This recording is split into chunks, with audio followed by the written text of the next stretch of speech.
Have you ever known a generous person? Someone whose true nature is just to always be thinking about others, to always be raising their hand, stepping in, volunteering, helping out, always giving. Two examples of generosity are in the Valley News this week. I don't know if you saw, Dr. John Schufelt donated more than $100 million to ASU, followed by the Buse family, who donated $5 million for scholarships. That is the law in motion. That is people who have achieved great wealth and who are paying it forward now through donating it to organizations that can pay it forward to more. It's going out and out and out. I mean, who knows what physicians will be impacted through the medical school that this money is going to build. Will they be the next Einstein or Jonas Salk, or who knows what will come forward with this good that is being circulated?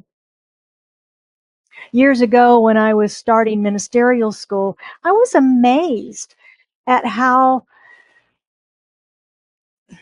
much our ministers were giving away. They were giving away classes that they had spent their time and energy in creating. They gave away workshops and materials that they had spent their time and creativity creating. And they gave their time mentoring and sponsoring ministerial students to help show them the ropes about coming through school. All of this could have been monetized in some way, but it was not. It was generously given freely and given in love. These are all examples of thriving in the overflow, of not holding back, but thriving in that which we have been given. And that's my message today. We've been learning how to develop and expand our prosperity consciousness all month. It's been building. And today is about figuring out how to make prosperity a part of who we are. Make it a lifestyle and not just a wish that we have. Wouldn't it be nice? But to make it something real in our lives. It's time to up our game, so to speak. To decide to play full out, play fully, to claim our birthright of abundant living, and finally stop playing small, because we've been given so much, so much. Generosity is a sign of thriving. It's sort of the symptom, which is the wrong word, but it's a sign of someone that is thriving is when they are generous. And building a generous mindset is step one in that process. Most of us are generous in some areas of our lives. There's certain areas of our lives we feel very, very easily to give of. Maybe it's volunteering, sharing information, helping a friend, whatever that might be. But the mindset shift that I'm talking about today is deeper. It is once and for all digging out, finding that subconscious belief that is holding us back, telling us we live in a limited universe and that the pie is only so big, only so big. It's becoming aware of where we can give. Sort of like we prove the principle of what we focus on expands. This idea of generosity is constantly looking for areas that we can be generous in. It's no longer holding back our good in fear, because that's usually where it is, isn't it? Isn't there a fear that holds us back from raising our hand to help or to give out or to circulate our good? When my mother passed away many years ago, my sister and I were cleaning out the house, and we came across so many articles and pieces of clothing and different things that we had given her over the years that were still packaged up in their boxes, tucked away in her closet. And she always said, Christmas morning, "Oh, this is so beautiful. I'll save it. I'll save it for a special time. I'll save it for a special time. Oh, this cologne is so lovely. I'll save it for just special occasions." And she had cupboards full of fine dishes, fancy things that were collecting dust because she was saving those for the ladies to come by and have lunch with her, and she could serve them on her fancy dishes, and she didn't want them getting broken in everyday use. This experience shifted something in me. It was a profound shift to recognize the idea of lack that I no longer wanted to live with. Because I had already started that little thing of save that nice thing for later, right? Because I might not get another one and I want to keep it nice for the nice time I want to wear it or use it or need it. That stopped. That stopped. I inherited a lot of her fancy dishes. They went into my cupboard and I use them every day. I use them every day. And every time I pull out one of those plates or glasses, I think of her. And I am grateful for my prosperity consciousness. What good are you holding back in your life? What are you setting to the side for just in case the good doesn't keep flowing? I better keep this.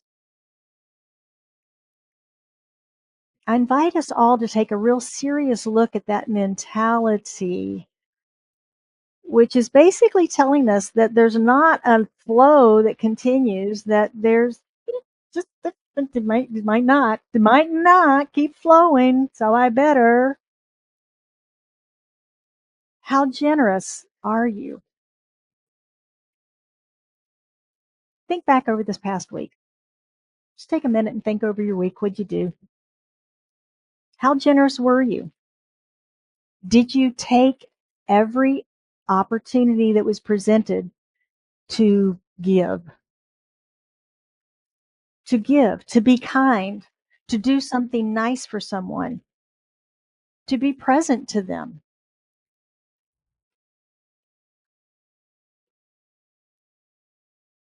Being generous with ourselves is a very important piece of prosperity. And it's a good place to start because a lot of us can be stingy with ourselves. Oh, I've got to work and I can't do this fun thing for me. Oh, I've got to do this, but I can't do that fun thing, or I can't take care of. I've got to work extra and I'll just be tired and it's okay. And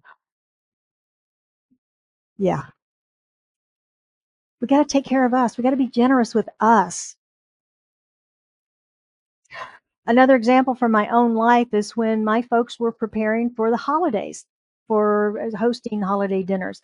Our house was conducive to lots of tables everywhere. It was open, and my mom was a good cook and a good host. So the relatives usually wanted to come to our house for Thanksgiving and or Christmas. And it was always interesting to me that as we were preparing for this influx of all the relatives to come over, certain things started to disappear to the refrigerator in the basement in the back around the corner and behind the beer, and get tucked away into a closet back of the shelf. That's the good stuff that's only to be shared with the immediate family. I found this fascinating as a child. I really did. I found it fascinating. I found it stingy is what I really considered it. But I I watched them do this for years. Where are we doing that? Where are we doing that in our lives? Not sharing our best stuff. Not sharing our best stuff, our best creations, our best self all the time. Where are we holding back? Maybe it's not saying yes to some desire of your heart, holding back on that. I'm going to use Jennifer. She's my lovely example because she is not holding back. She shares her gift. She's sharing two gifts with us this morning. You didn't know I was going to use you for an example, did you? Her singing. She could sit on the sidelines and just go, I'm going to sing in the shower, and that's good enough. I'm not getting out there. But she doesn't. She comes and she sings beautifully. She's sharing her gift. She's also very talented as an artiste, as you can see. She created this whole thing, her entire costume, made the hat, the whole thing. So she's very artistic and she puts herself out there. She puts herself out there. Where are we holding back? Where are we holding back our good stuff, hiding our good stuff from the world? Being generous with ourselves and others is all part of developing and shifting into this generous mindset. This is the next level of prosperity expansion. Remember, that's what we've been doing all month, is trying to expand our prosperity experience, consciousness about what's possible in the realm of prosperity. When I first started in the jewelry business 1,010 years ago, Um, I was a country girl, you know. We had one little jewelry store in town, and everybody got like a little quarter carat chip surrounded by a lot of silver that made it look big, right? And I walk into a jewelry store, and they're selling 1, 2, 5, 10 carat diamonds, diamond necklaces that go all the way around in gradiated styles, emeralds this big, South Sea pearls, which I'd never even heard of, but they're worth a small fortune also. I had never been exposed to that. I had no idea. So the first year it was like eyes this big and mouth hanging open at price tags going, oh my gosh. Soon I was selling that. Soon I was talking to people who could buy that.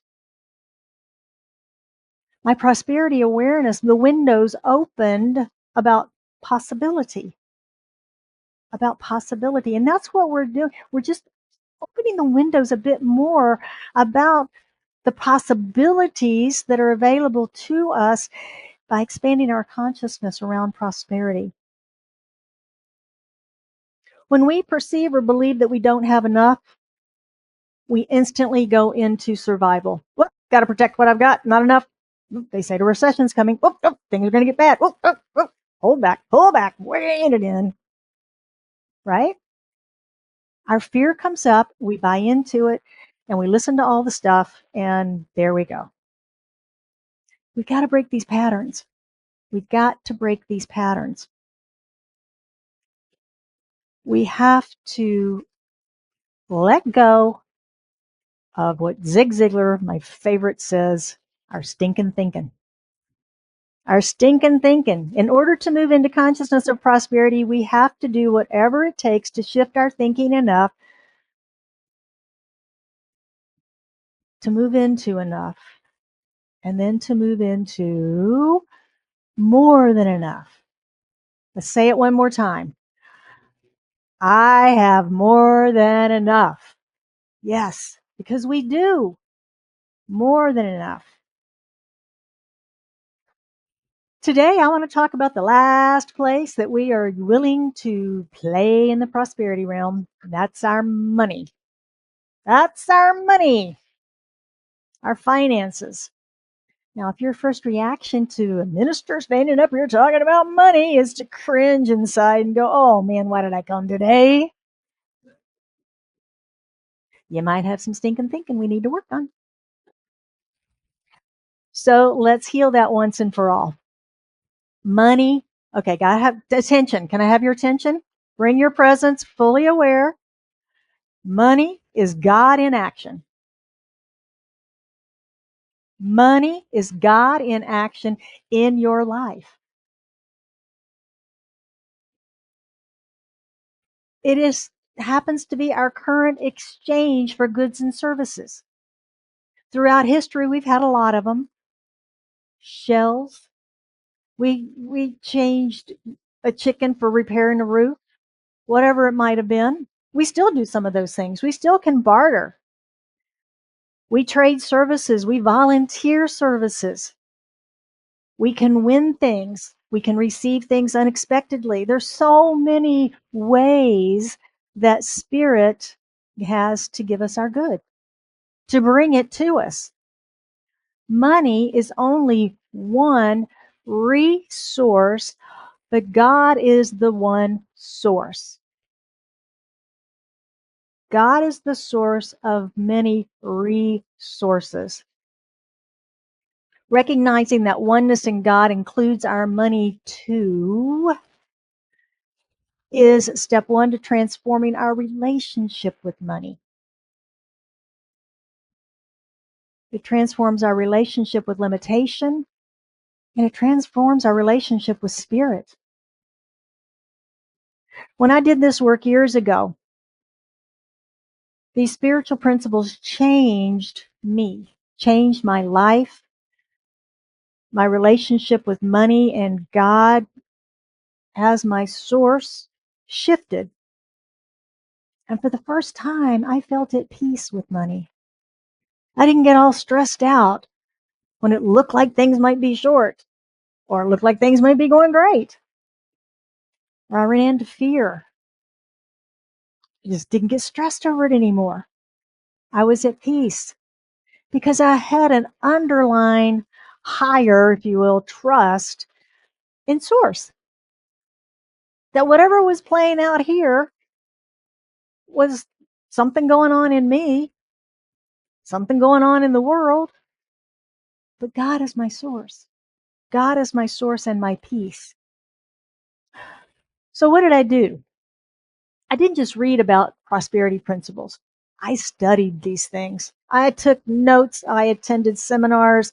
I read some of the greats, Catherine Ponder, Wallace Wattles, Joseph Murphy, Bob Proctor, some of the greats. A lot of us listen to Abraham Hicks. She brings a lot of this information forward. There's a lot of resources out there for us.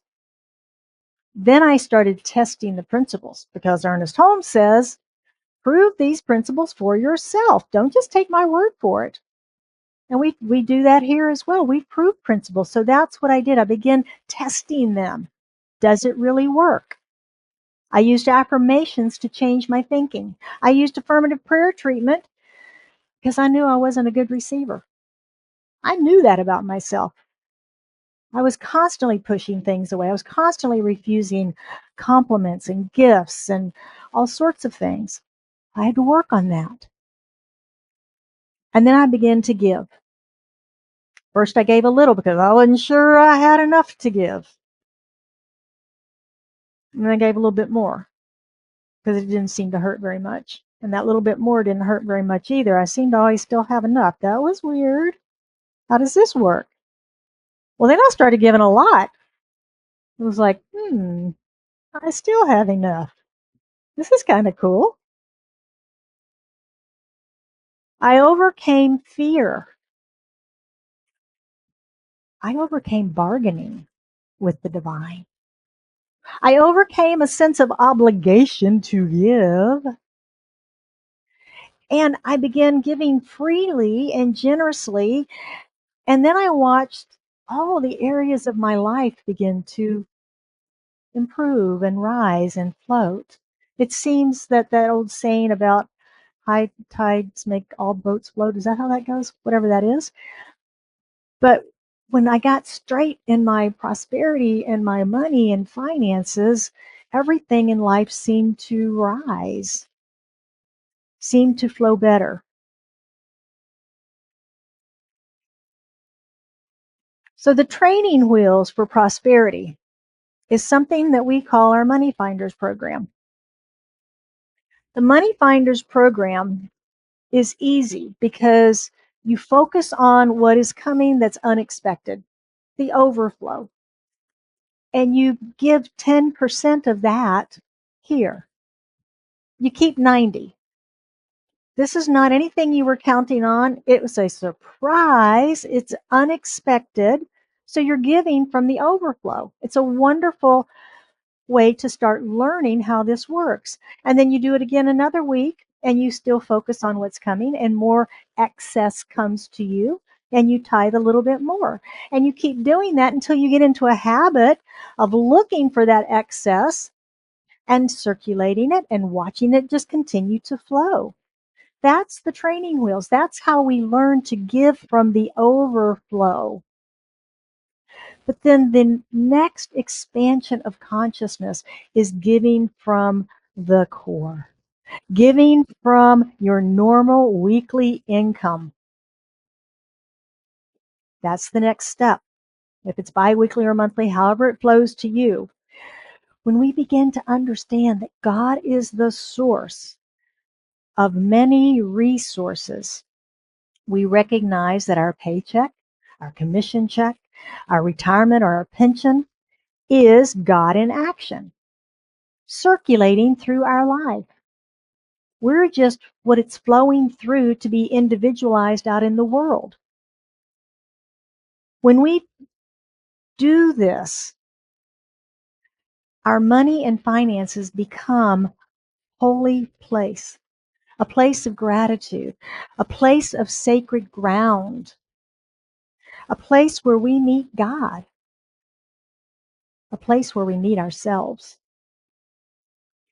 Because when the fear comes up, it's our opportunity to meet ourselves in that fear, to work through it, to move through it, and to go back to principle.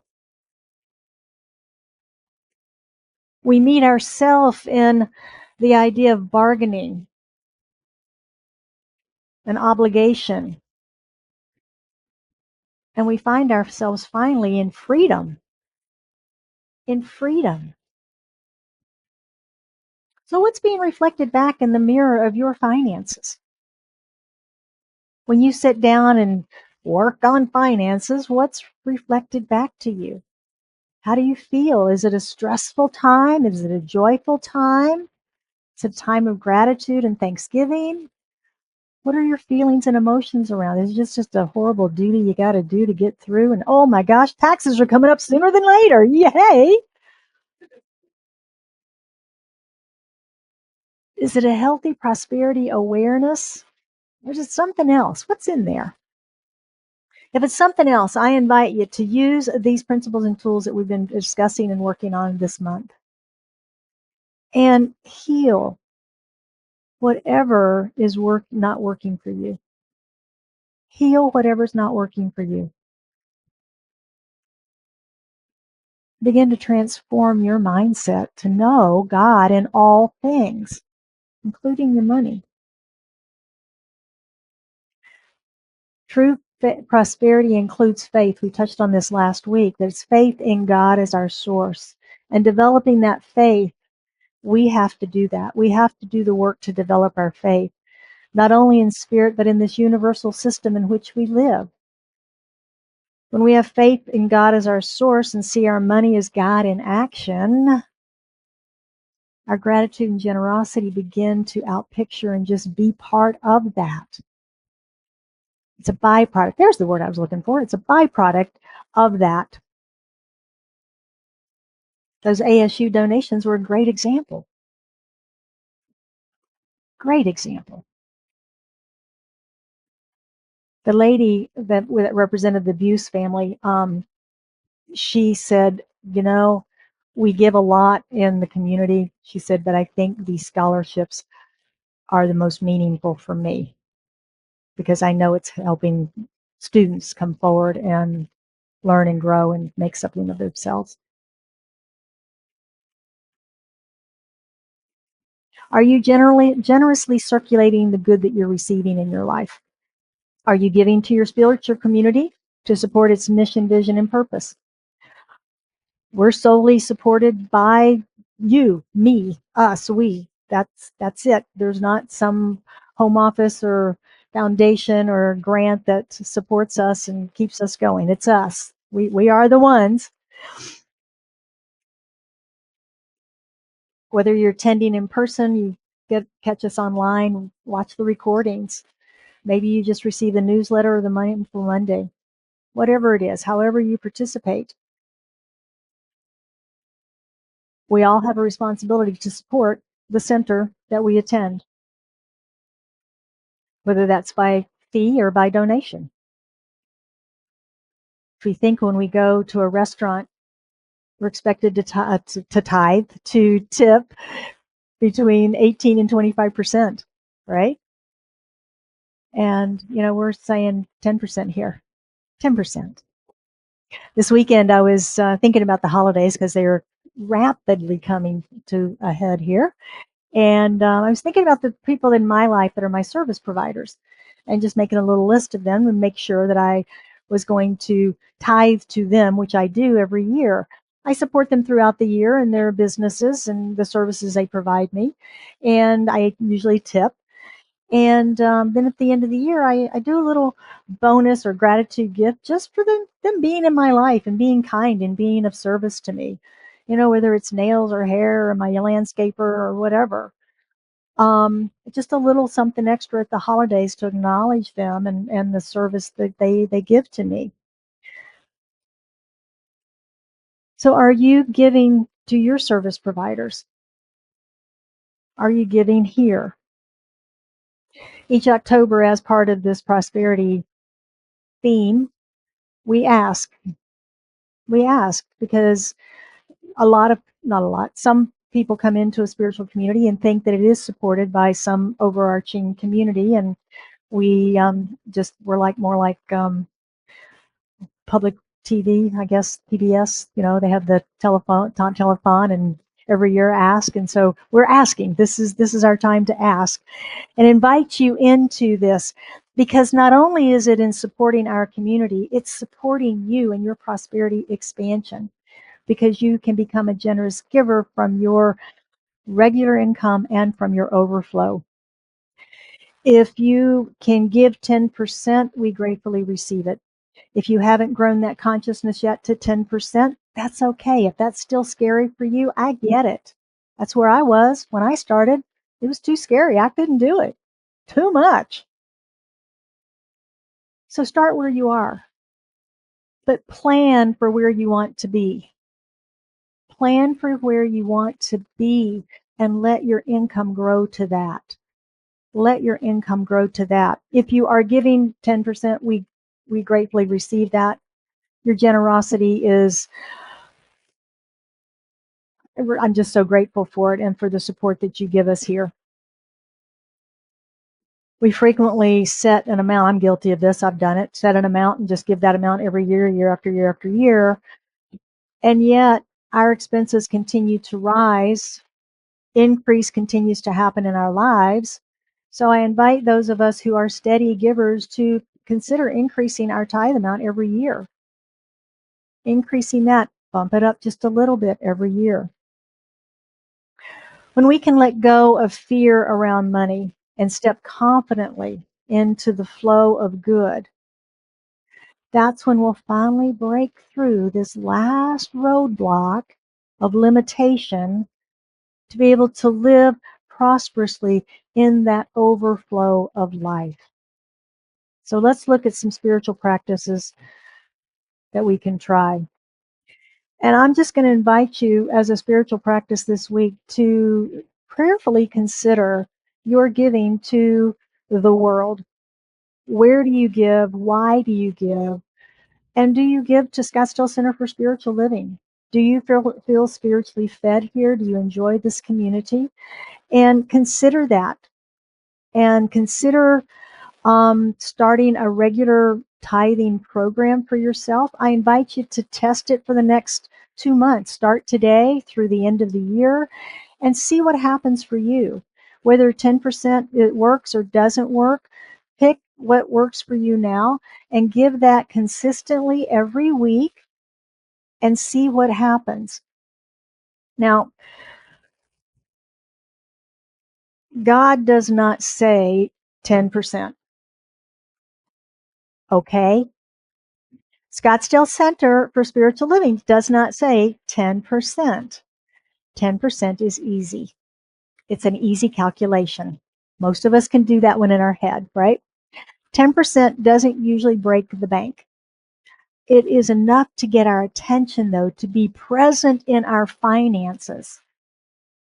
And that's the purpose, right? To be present and aware, to see what the emotions are that are coming up, to find what needs to be healed within us so we can expand our prosperity consciousness of more. Tithing is more about you than it is about us here. Yes, it supports us and keeps us going, but it's more about you and your prosperity expansion. For me, my relationship with money has become very mystical on this journey as I have gone through this, because stuff happens. Like I said, I give and I don't miss it. I give a little more and I don't miss it. I'm not short.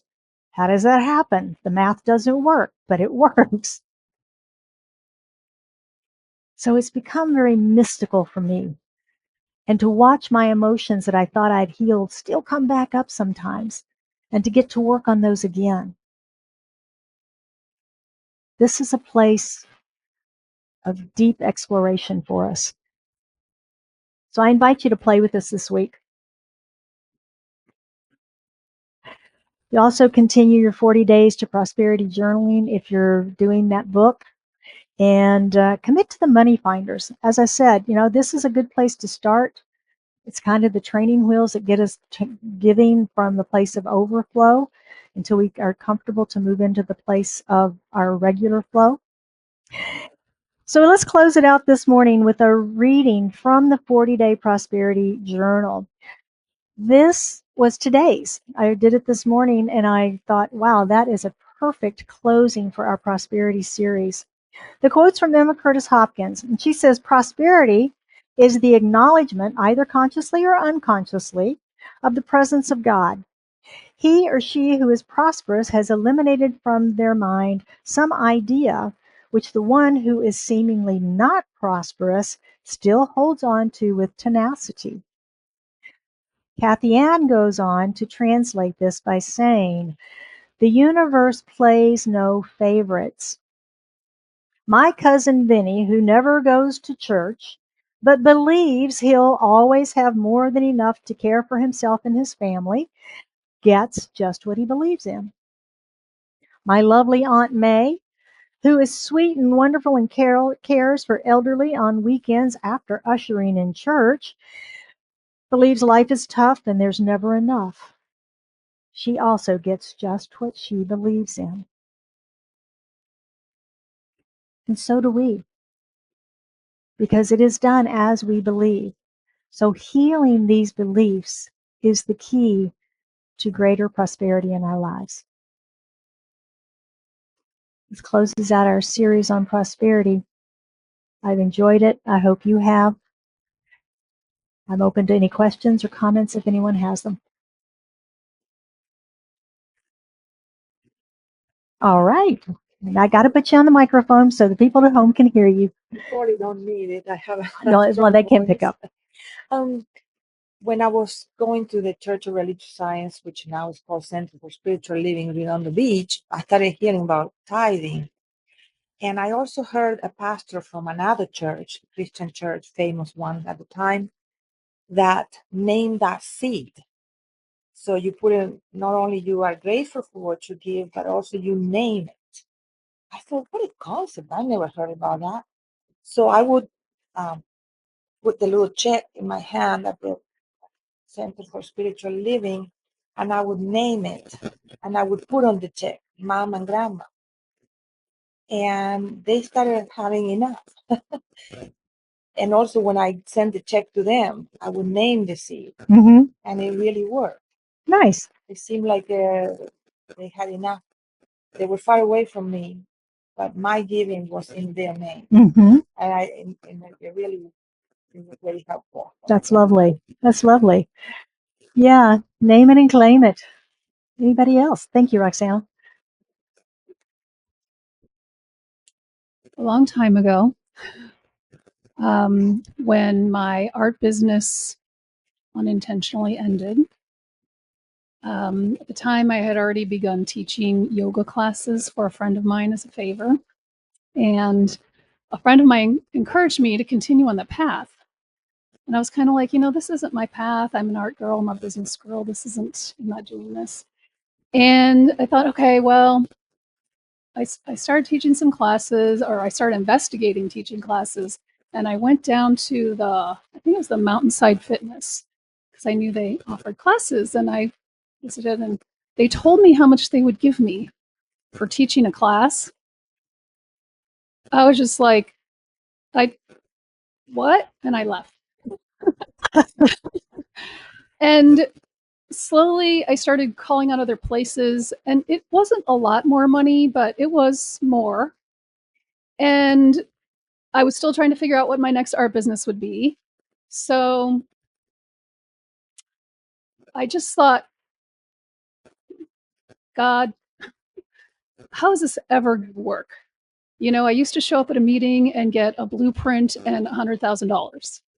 And this time I show up at a meeting and get $55.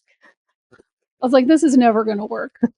And then I said, if it is my dharma, if this is my service that you want me to do, you got to make it work. And so I just focused on doing my service, and I focused on the students, and I took the money and I deposited the checks, and I stopped looking. I stopped figuring, is this going to be enough? Is this going to work? Is my budget going to come out? I don't know. And I just stopped looking, and I did my work, and I took the money and I paid my bills. And for 15 years, it was always enough. Awesome. Awesome. Thank you, Lori. Thank you. Yeah. Ziegler talks about that too, that we help enough other people get what they want, we'll definitely get what we want. Yeah. All right. Shall we anchor this in prayer this morning? Recognizing that there is one source of all that is. It is the source of our very lives, the source of our breath. It is spirit, the essence and presence of good. It is the divine flow. It is circulation. It is all of the universal laws, all of the universal love. It is the all. And all of it is here now, in, through, and as each one of us is manifestations of it. And as we are joined together here this morning, we are united in that generosity of God, the God who gave so much, that loves so much, that it created all that we see for us to play in, to enjoy, to have fun with, within a system that works alike for all, that plays no favorites, and that it's up to us. And what we believe, we will receive. And so we just open to be great receivers this day, letting go of any limitation, any blocks, anything that stands in our way that says it's not so, any fear, and just give. Give of our hearts and our minds, our love, our peace. Let our flame shine brightly in the world, because each of us is so abundantly blessed with life, with love, with friends, with family, with joy, with this center. So much to be grateful for. And we have a great example of generosity in spirit and the way that it just continuously gives. And so I know for anyone that has anything on their heart this day that they seek prayer around, as they lift it into their minds and into the consciousness of this prayer, that we hold them in our light and in our love, and know the complete and total manifestation, whatever needs to be healed or revealed, is done so in this moment. For there is only love here. There is only love and gratitude. And I am grateful for this prayer, for this community, and for each and every one in it. And I just release this prayer into the action and activity of law, knowing that each of us is prospered in the week ahead, and that our lives are filled with joy, with love, and with peace. And we affirm and accept this truth together by saying, and so it is.